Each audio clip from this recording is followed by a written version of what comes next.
I've seen this happen again and again. Someone studies for their ham radio license, they pass the exam, they buy a radio, they turn it on, and then nothing happens.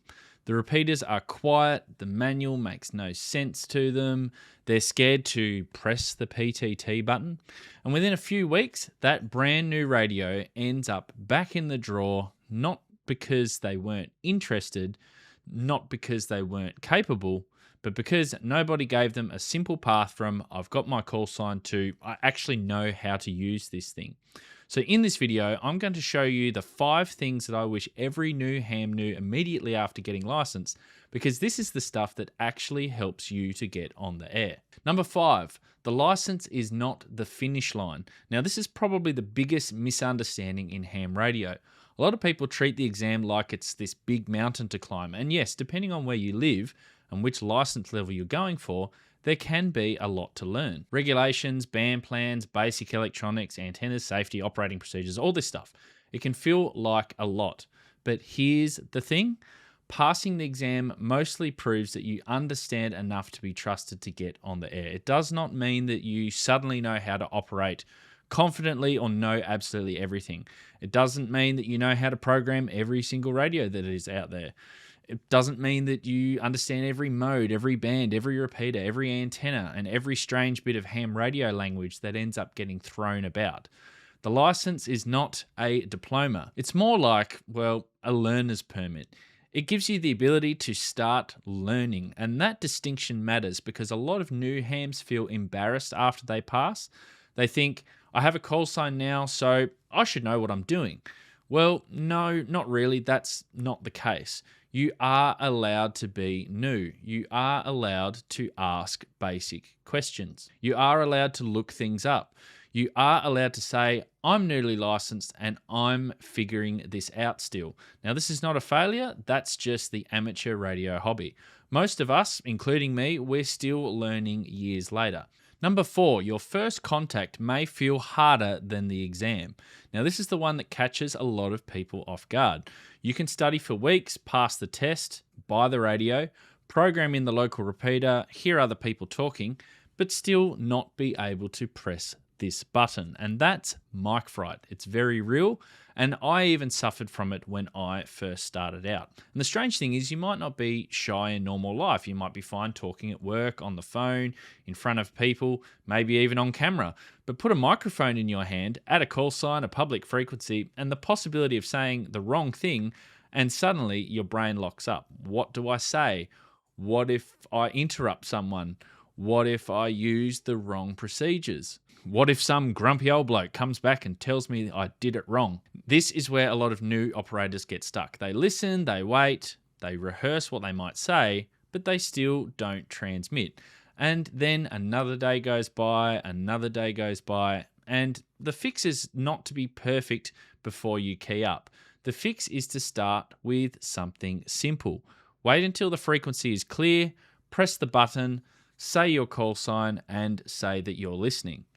That's it. That's all you need to do. You don't need a dramatic opening line. You don't need to sound like you've been doing this for 40 years.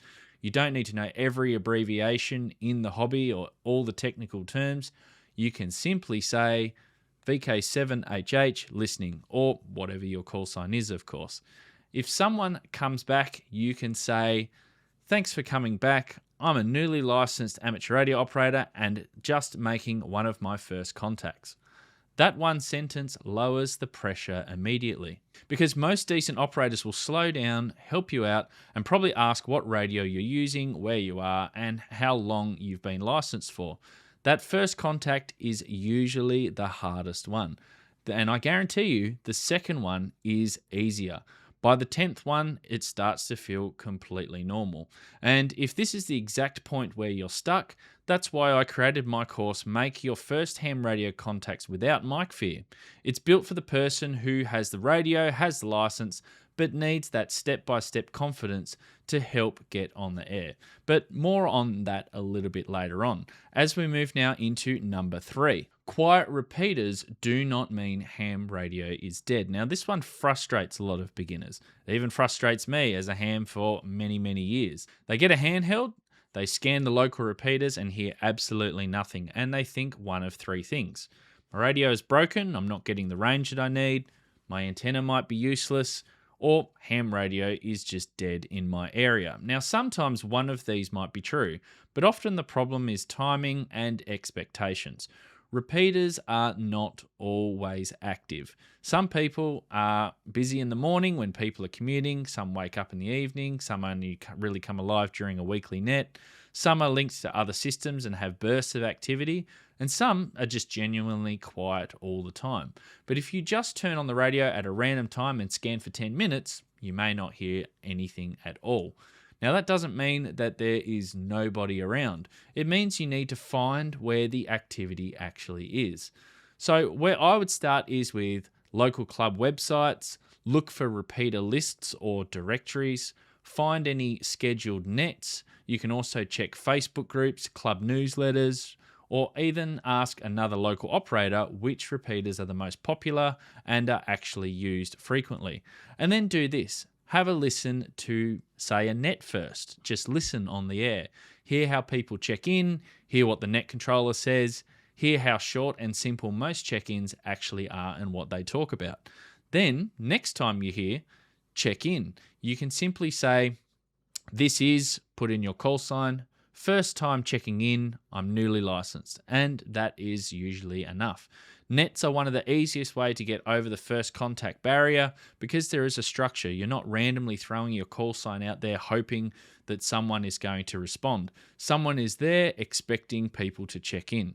Now, for a new ham, that structure actually helps a lot.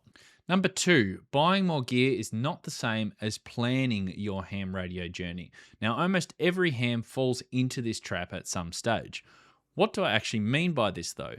Well, you might feel keen to do it all, which leads you to thinking you need to buy more gear to do it. You watch a video about portable operating, suddenly you need a battery box, a mast, a tuner, a logging tablet, 3 coax adapters, and a bag to put all the other bags in. Now, gear is fun, and I'm not pretending that it isn't, but gear without a plan can make the hobby more confusing, not less. So for a new ham, the best question is not, what radio should I buy next? The better question is, what do I actually want to do? Do you want to talk through local repeaters? Do you want to join nets? Or maybe you want to have a radio for emergency communications. Do you want to get into HF? Do you want to try PODA or SODA? Do you want to build antennas? Do you want to use digital modes? Do you want to talk to friends locally, or do you want to talk to people internationally? Each one of these different paths may lead to different gear.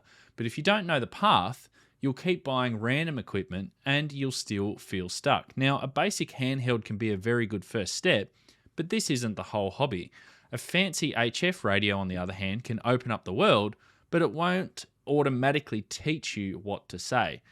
Program one local repeater correctly, listen to one net, make one short transmission, log one contact, ask one local ham for a signal report. That's how confidence is built, not by owning everything, but by understanding the part of the hobby that you want to explore. Number 1, the first real win changes everything. Now, this is the part that is hard to explain until it happens. At the start, ham radio can feel technical, awkward, and quite intimidating.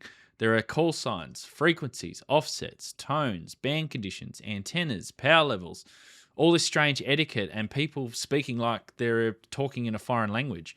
But then you make a contact, a real one. Someone actually hears you. They say your call sign back to you. Maybe they're across town through a repeater. Maybe they're in another state. Maybe they're even in another country. Maybe you're standing in a park with a wire, in a tree, and a small radio on a picnic table. And suddenly it clicks. This is not just about radios. It's about doing something real. Your signal left your antenna. It reached another person without the internet, without a mobile network, without an app, without some big company in the middle. And that feeling is what keeps people in the hobby and experimenting. And once that happens, the hobby really starts to open up. You might come in thinking, I just want one radio just for emergencies. Then you discover repeaters. You discover HF, then antennas, then digital modes, then portable operating, then satellites, then contesting, then building things. And eventually, This is the real danger of ham radio. It has no bottom.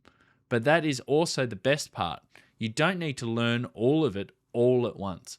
You just need a first step that works. And that brings me to the reason why I ended up making my course to help beginners like you.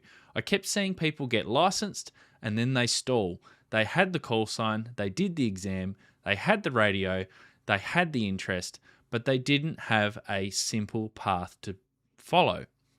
So I created my beginner's ham radio course for exactly that person.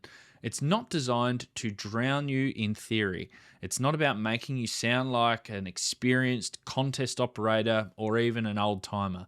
It's from getting you from I don't know what to say to I made my first contact, I know what I want to do next. And inside I walk through the practical beginner steps. And it's designed to help you build enough confidence that your radio doesn't just sit unused. Because the goal is not to be perfect, the goal is to get radio active. If that sounds like the stage that you're in, I'll leave a link below. Now, I want to hear from you though. Where are you in your ham radio journey right now? Are you studying for your license? Have you just passed your exam but you have not made a contact yet? Are you listening but you're still nervous to press the mic button? Or have you been licensed for years and still remember the first awkward transmission that you made? Drop a comment below because I think a lot of people are going to realize that they are not the only ones that are stuck at this stage. And if you want help getting through that first contact barrier, again, check out the course linked below.